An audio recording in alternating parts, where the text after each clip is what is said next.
Welcome to Involved Traveller Culture and Identity Programme, Online Training, Module 1, Irish Traveller Culture. What do you know about Irish Traveller Culture?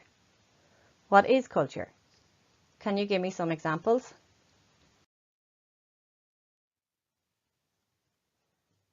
By the end of this training, you will know the main elements of Irish Traveller Culture, how Irish Traveller Culture is changing, and how Irish Traveller Culture has shaped Irish culture. Here we have Stephen Wall sing My People. What is this song about? Did you enjoy it? Why do you think songs are important to different cultures? Irish travellers pass down their culture chiefly through stories and songs. Here Steve Wall pays tribute to all the great traveller musicians who had contributed to Irish music and culture.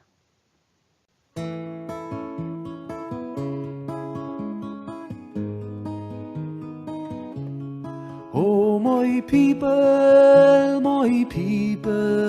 they roam those ancient fairs, bringing stories and the music of those old and ancient pairs. But they tried to ban our culture, and they tried to stop our ways. The spirit of a people they are trying to erase. Oh, my people, don't let them bring you down, because your rich history is written on every stone in every town.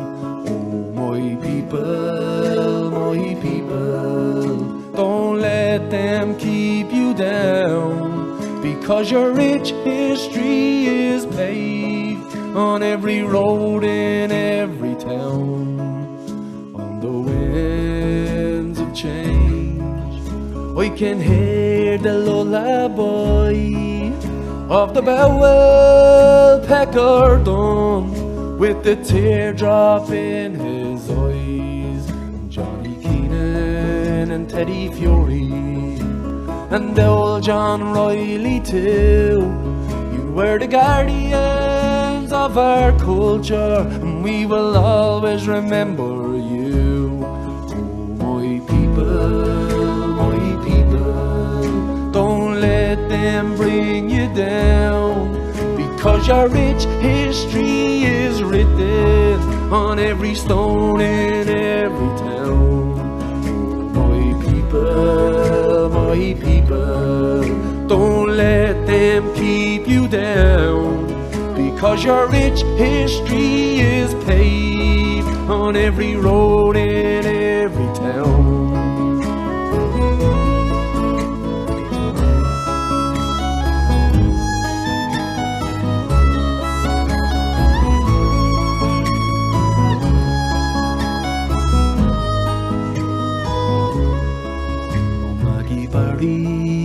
With our banjo and those ancient Gaelic airs of the piper Pat Cash, he passed the flame down through the years. With Johnny Doran and Felix, those gypsy piper kings, you inspire generations, and your names we'll forever sing. My people, don't let them bring you down, because your rich history is written on every stone in every town. My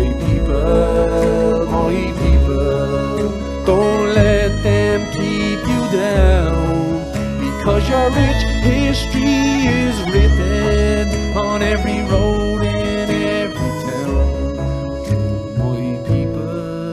My people, don't let them bring you down, because your rich history is written on every stone in every town. Nomadism, at the heart of it all. Nomadism shaped the way people lived in extended family groups, the work they did, and also how they thought about the world around them. This is the nomadic mindset. Even though it is now very difficult for Irish travellers to live nomadically due to changes in laws, nomadism has shaped every aspect of their culture. Irish travellers traditionally lived a nomadic existence, relying on skills which would have taken them from place to place and used to support their families as everyone travelled together. But nomadism is more than that. It is a specific way of seeing the world. It's a mindset. The picture shows a Mongolian yurt and is an example of other nomadic people who live all around the world. If a settled person had to live in a trailer, caravan, mobile home and move around to find work, would they find it difficult? Nomadism gave us work, independence, customs and a way of avoiding conflict. Even now, our nomadic culture shapes how we live and see the world. There are nomads all around the world. Travellers are nomads of Ireland. What do you think are the types of accommodation Irish travellers live in? The name traveller describes a member of an ethnic minority group and was given to the community by settled people. You cannot stop being a traveller. Even if you move into a house, travellers have their own names for themselves, Pavy and Winker. This photo and the one on the next slide were taken by Alan McWeeny in Cherry Orchard, Ballyfermot in the 1960s and used with kind permission. In past times, travellers would live in traditional tents, wagons and huts. The tent poles would be made from flexible lengths of wood and straw bales as bedding and used as seats inside. Many years ago, travellers lived in traditional wattle tents, huts and barrel-top wagons in well-known stopping places. This meant that they could travel around to find work easily.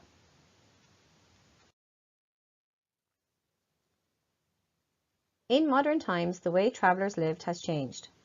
Halting sites are places where you can park your trailer, and group housing is where there is a mixture of bricks and mortar housing with bays for trailers also provided. Some travellers still live in modern trailers or chalets, which are placed on halting sites or in group housing areas.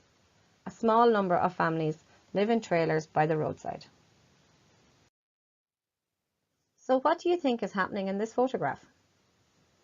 Several Irish traveller organisations are protesting about the lack of accommodation for travellers.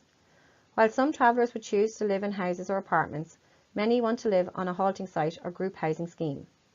This would allow them to continue to live as traditionally as possible. The problem is that there is not enough of this type of accommodation for everyone who needs it. But living this way has been made almost impossible due to changes in the law, not enough halting sites and the loss of traditional stopping places. Today, the majority of travellers live in houses or apartments. Traveller industries. Do you know what kind of work Irish travellers engage in? Here is a tinsmith working by the side of the road. This is possibly the most common idea people have about work done by Irish travellers. However, they also work in many other different ways. Irish travellers are adaptable. There is probably not a single trade that a traveller has not turned their hand to over the generations.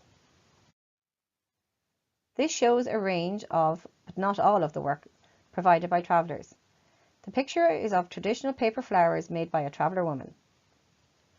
The main areas of work traditionally undertaken by travellers were labouring on farms and buildings, artisan trades such as tinsmithing, repairs and paper flowers, sales from door to door, and entertainment with music and storytelling. In modern times, there are only a few tinsmiths left in the trade, but there are other kinds of work that travellers have branched into. A very small number of Irish travellers still work as tinsmiths, but other travellers may work as market traders or gardeners running their own businesses. Trades are still very popular with young travellers developing skills in bicycle repair or in security work. In 1965, Mr. Bernard Mongan, tinsmith, was filmed on behalf of the National Museum of Ireland while he worked at a roadside encampment at Cahermorris, County Galway. The film shows each step in the process of making a lidded tin can. You can see how comfortably he sits by the roadside working away. And at one point in the video, I'm sure you noticed the head of a little child pop up. This is the perfect way for children and other members of the family to pick up the skills themselves through observation.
Some travellers have jobs where a high level of education is required, which is a big change from the traditional work. Kathleen Lawrence is training to be a primary school teacher. More travellers are now finding work in offices, in education, healthcare, or in community development groups. There are some highly educated individuals in our community who hold PhDs and work as barristers and therapists. The arts, music, arts and crafts. Irish travellers have made a huge contribution to Irish culture in the arts. This deserves to be more widely recognised. Beady pockets are one of these crafts. These are traditional handmade items sewn by Irish traveller women. They would be worn around the waist, usually under an apron, and held important things safely. They were highly embroidered and decorated with buttons and charms. Women would often exchange things with other women to sew onto their pockets. Irish travellers played music to a very high standard, and often made and repaired instruments too. Travellers have provided an important role in the development of Irish music.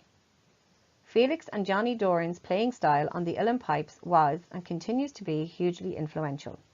The Dunns were also very influential musicians.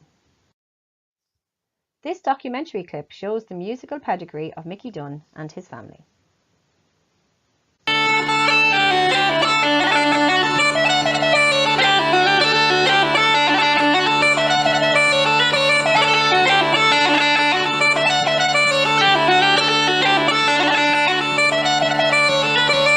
I come from a family called the Dunn family, and they go back for generations. They were a travelling family, but they mainly made their living from playing music. And my father's father played the fiddle, and it goes back for about 5 generations. Mainly fiddle players. I'm the first piper, I think, the way I broke the link, but it goes back for generations.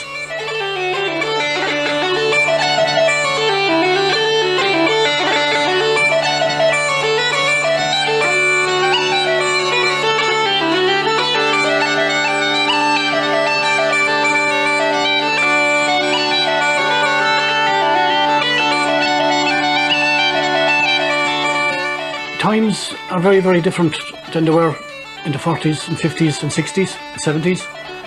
And my uncles and my father, they became very, very popular because as entertainers in small villages and at fairs and for house dances and for gatherings of all different types, football matches, they would have been probably the only entertainment around at the time. There was no radios, no televisions, nothing like that.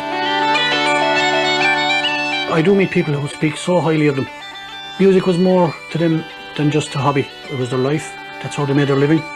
It fed their kids, it clothed us, and it meant a whole lot more than just, like today it's a hobby with a lot of people, but it was a way of life for them.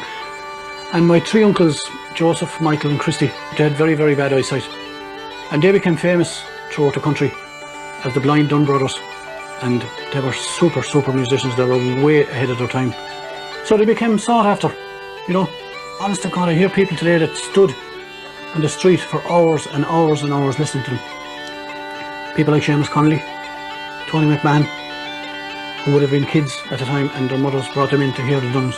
You know, so it's a legacy. It goes back for generations. You know, and I'm proud that I'm one of the standard bearers of it, even though I'm the piper.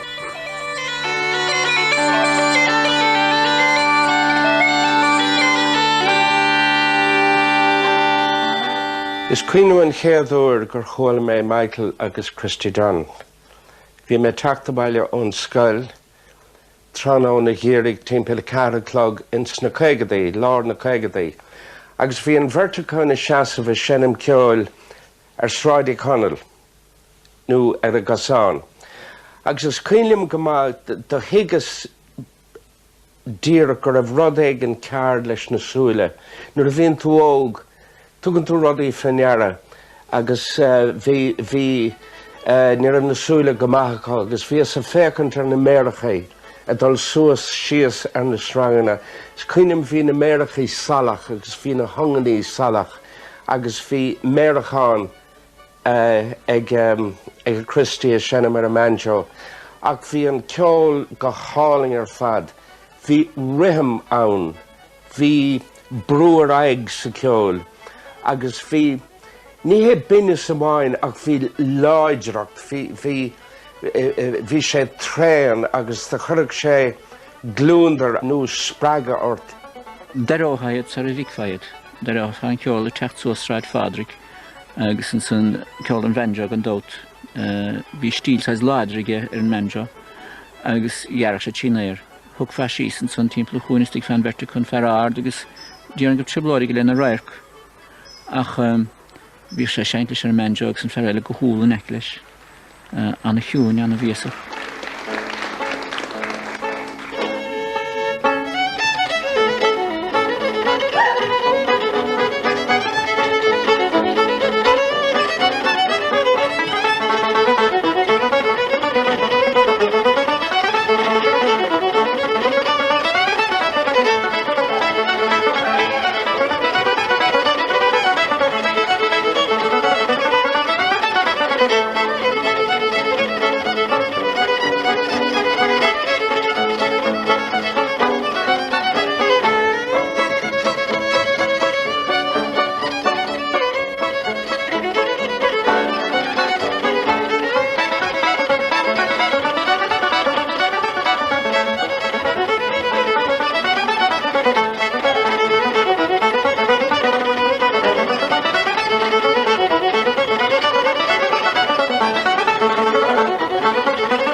On a Monday, Thursday and Saturday, they went into town, humour and weather permitting, to collect or to busk. They went to their stand outside Rocha Stores in Patrick Street, and then they carried both of their instruments without a case because, and I quote them, they said, "We could not be bothered with cases, otherwise we'd have to give them into a shop to mind." So they then established the habit of going into a shoe shop, Tyler Shoe Shop in Winthrop Street, to get an empty shoe box to collect the money, and they said that the empty shoe box does grand for the money. So there's a lovely photograph here of Christy and Mick with their backs to the street, facing the crowd as they came out of the shop, usually Rocha Stores, and in it you can see the empty shoe box which they probably collected from Tyler's shoe shop earlier. Would you welcome, please, ladies and gentlemen, Fiddler Don? You all know.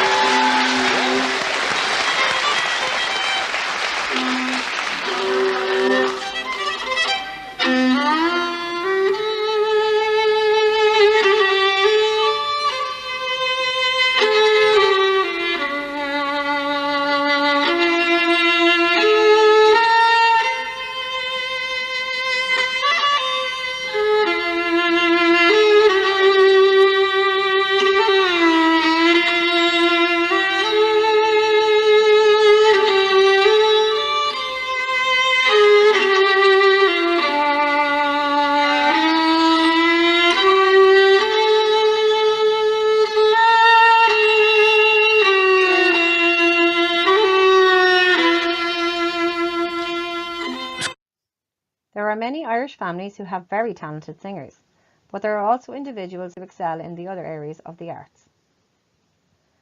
John Riley, Pecker Dunn, Finbar Fury, Steve Wall, Selena O'Leary and Thomas Dorn are examples of great Irish traveller singers.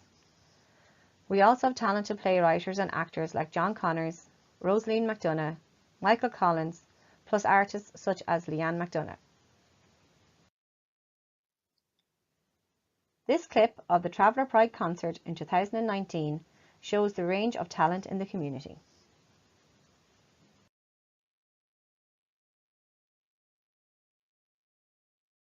We're here tonight to celebrate Travellers in the Arts as part of Traveller Pride Week. As we know, travellers are in different areas of the arts. We have people from the traditional singing, we have people from modern singing, we have storytellers, we have poets, we have people who are involved in documentaries, and we have people involved in the acting. I don't know about like other movies and other directors, but the people that I was working with were really good, and all of them were very nice, and she didn't really care that I was a traveller, like it was just as another person that was there. You were an actor? I was an actor. The Irish state and local authority really doesn't give our community, young and old, the opportunity that certain people have. Some people don't know how to express them, say how to feel. And my way to say how to feel is right through music. Other people is different way. My people, don't let them bring you down, 'cause your rich history is written in every stone and every town. Oh, my people, my people. This song here is about that broken lineage of my identity, where I was forced to assimilate for a period of time into the settled culture, which was completely alien. Broken homes, broken hearts, broken truths make for bad starts. We have so much negative. You never hear anything positive about travelling. This is the one thing they can't take away from us. My lips, they are so bitter, he says. My breath, it is so strong. If you get a kiss of my ruby lips, your days, they will not be long. Your days, they will not be long. People, my people, don't let them keep you down, 'cause your rich history is paved in every stone and every town. Oh, my people, don't let them keep you down, 'cause your rich history is written in every stone and every town. My people, don't let them keep you down, 'cause your rich history is written in every stone and every town. Traditions. There are some less well-known traditions that Irish travellers practice, even today. Like some settled Irish people, Irish travellers are sometimes very religious and express their faith in various ways. It is less well known that travellers are very charity and community minded and often volunteer to raise money for children, the homeless and the sick. Some traveller families are religious and celebrate important milestones in their lives. These include First Holy Communion and Confirmation, visit family graves, seeking cures for illness, and pilgrimage to Knock and Croagh Patrick. In the past, many travellers kept horses, and they were a very important part of culture and traveller economy. Horses hold a lot of cultural importance to many Irish travellers. Only a small number of families still keep horses, but they are still an important cultural symbol. Irish travellers created 3 breeds of horses: the piebald, the skewbald cobs and the Connemara pony. Irish travellers were a very important element in many of the fairs and festivals we celebrate today in Ireland, and they played a huge part in their creation and ensuring their survival. Some fairs, including the Ballinasloe Fair, are still very traditional and many travellers still attend them for social, economic and cultural reasons. Fair days provide places for travellers to sell and trade their horses and other animals. There would also be market stalls with music and meetings between families and friends. The place of boxing in Irish traveller culture is a historical one. There is a long history of boxing within the community. Here the boxer, Barclay Gorman, is posing as a historical boxing champion. In the past, travellers had a way of settling disputes by arranging fair fight. This would involve a representative from each family and a fair play man or referee. Afterwards, the two men would shake hands and the matter would be finished. Fighting related to feuding are based on criminal activity and have nothing to do with Irish traveller culture. There are many talented Irish traveller boxers, including Francis Barrett and John Joe Nevin. There is also an increasing number of female Irish boxers. The criminal practice of fighting seen today is completely different from fair fights and is not part of traveller culture. However, the tradition of boxing is still very strong amongst Irish travellers. Irish traveller boxers represent Ireland in the Olympic Games and in professional bouts. Do you think it matters what ethnicity people are? Do some people get treated differently? Is this fair? Many people who would normally not judge a person because of their ethnicity seem to think negatively about travellers, even if they have never met a traveller. Travellers are often refused entry to bars, clubs, hotels, restaurants and other establishments just because they are travellers, even if they have never been there before. This sign was reported to a traveller organisation in the UK because it is illegal to discriminate against people on the grounds of ethnicity. Irish travellers are Irish people and are also an ethnic minority. But many travellers learn to hide their ethnicity even as children because non-travellers discriminate against them. Irish travellers may have other aspects to their identities, including being disabled, having sight or hearing differences, being of mixed ethnicity, or being autistic, for example. Travellers who are also from the LGBTQI+ say they have had to come out twice because they had to tell people about their ethnicity as well as their LGBTQ+I status. It can be very difficult for them to feel safe and have access to services due to this. Do you know any traveller language words? Have you ever heard traveller languages or words being spoken? Words like Fín, Sham or Bure? In this media clip, Michael McDonough talks about the cultural workshops he has developed to help young travellers discover more about their heritage. He also explains why language is so important to him and other travellers. Irish travellers have their own unique language which is known as Gammon or Cant. Barry told us all the week years ago.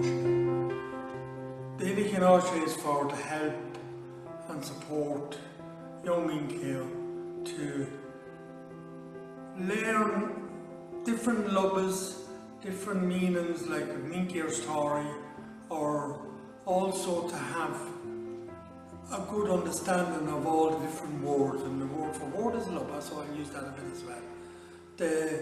The whole project itself is to help build confidence in young travellers for our language, because our language is a huge aspect of our identity and of huge importance, and I don't feel that it has been given the credibility that it deserves, or I don't feel it has been given the importance that it deserves.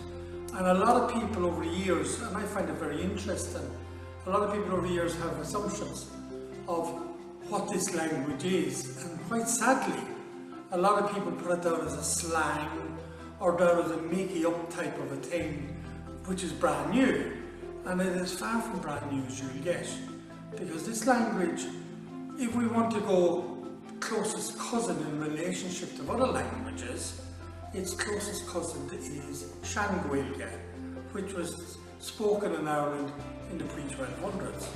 So here you are, you have young travellers out there speaking a language that was spoken in Ireland over 1,000 years ago.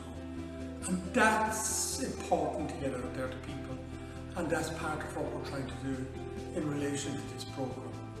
I think it's also so important for travellers to be able to speak their own language. And one thing, I've been involved in this for many, many years, and one thing that I found quite recently, which has encouraged me a lot, I have to say, is the amount of interest from young travellers are now taking in this language. And I'm saying, what caused all this? What caused this huge positive interest? And the only thing I can come up with is the whole recognition of travellers' ethnicity and the recognition of travellers as travellers. And to me, that helped travellers' confidence, but it also gave us a sense of who we are. And that sense of who we are, part of that is our language. And that's why I'm so encouraged by young people. In the past, people only use this language as like a defense mechanism. And that defense mechanism was only used in the presence of settled people. And I feel that, okay, you can use the language for that, but that wasn't the use of the, prior to that it was communication language. And I think that's what we need to get back to, how proud people are in their language. The other point I want to make is, and I think this is, I'm astonished at this as well, that the majority of travellers out there feel, oh, we don't know this, we don't know that, we haven't got the language. Yes, we've lost a huge amount of it. Quite sadly, most of our real native speakers of the language have passed away. There's a few of them still out there, and they're treasures for us. But the amount of people that feel, oh, I don't know the language, you would be shocked and amazed. Now, I've been involved in so much workshops, giving workshops on the language, encouraging people to speak it, that the amount they actually do know and don't realise they know. And this piece of work that we're doing with the children is also to help that, to help them understand that they actually have much more in their heads than they realise. And we use it a lot more in our everyday lives than we actually do realise. But the sad thing is that we use too much English when we're speaking, rather than just using enough cant to make it understandable what we're trying to say. So to me, this whole programme now that was done here, which was Cantor School Part 2 as far as I'm aware. So I feel that at this stage, the whole programme itself, it was unique. It was like a Gaeltacht, if that makes sense to people. But to me, it was beautiful just to listen to the children speaking in the language that their parents, grandparents and great-grandparents took great pride in speaking. But only in the last number of years it has gone down so bad.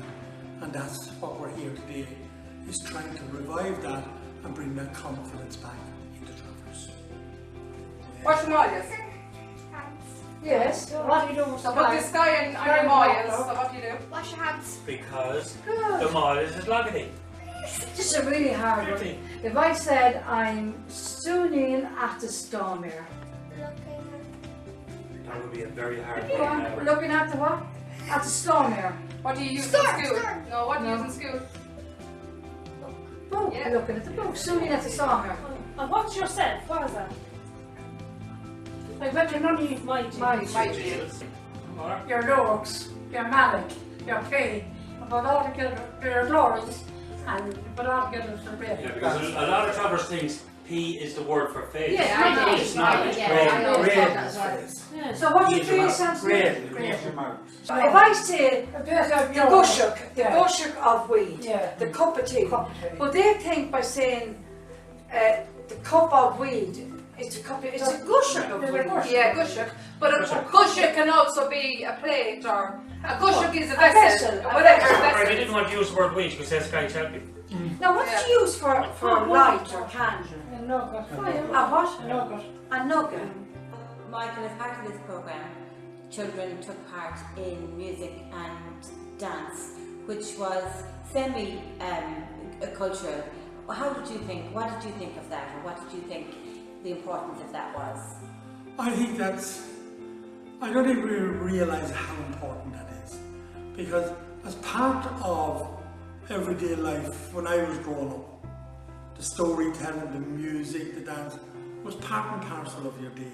Well, not so much your day, believe it or not, your evening. Because you're working all day and in the evening you settle down and most of them gathered around the fire and they tell stories. The stories weren't just stories, they were actually a day's event, what happened, but it was told in a very entertaining way. And I think doing music and doing dance in a language class or a language program took away from the hard sort of drum this home. The biggest support we need is from the parents and grandparents. That's where we need the biggest support, because they is where our resource is. They is where they have it in their heads and the children trust and want them to teach them. But we need to give them the tools to be able to do it, and this is one way of getting people involved. I think also for travellers, we need to show them that this is a language, it's not a slang. It's not a making up thing by a couple of people. Like I've had the privilege of speaking to travellers, South Carolina, Georgia, Mississippi, right across Europe, Irish travellers. And literally the one thing that I found the most easiest, regardless of what name your family was, is that they all just speak Cant or Gammon.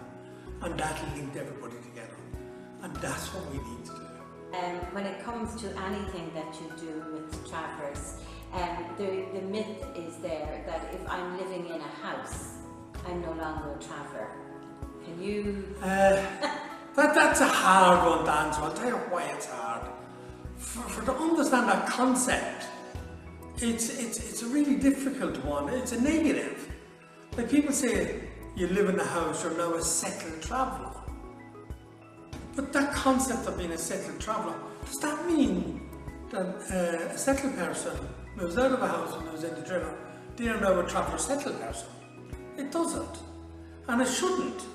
And it works the same way for travellers. You can live in a castle. You can live in mansions, you can live in a house, you can live in a caravan, you can live in a tent. Your mode of accommodation doesn't dictate to you your identity. And I remember once listening to a very good Irish traveller, he was a singer, and he said something that stuck in my head. And I'm going to repeat it for him, it's not my saying, I wish to God it was me that thought of it, but it wasn't. And he turned around and he says, he lived in a house most of his life. And his friends would go to me and said, how can you be a traveller and live in a house? So he went back to his mother. And he says, Mommy, he says, such a person keeps asking me, how come I be a traveller and I live in a house? And now why am I that? And her answer was different. She says, tell me, son, she says, how long does a dog have to live, how long does a cat have to live in a doghouse before it becomes a dog? It doesn't happen. So you don't change your identity through your mode of accommodation.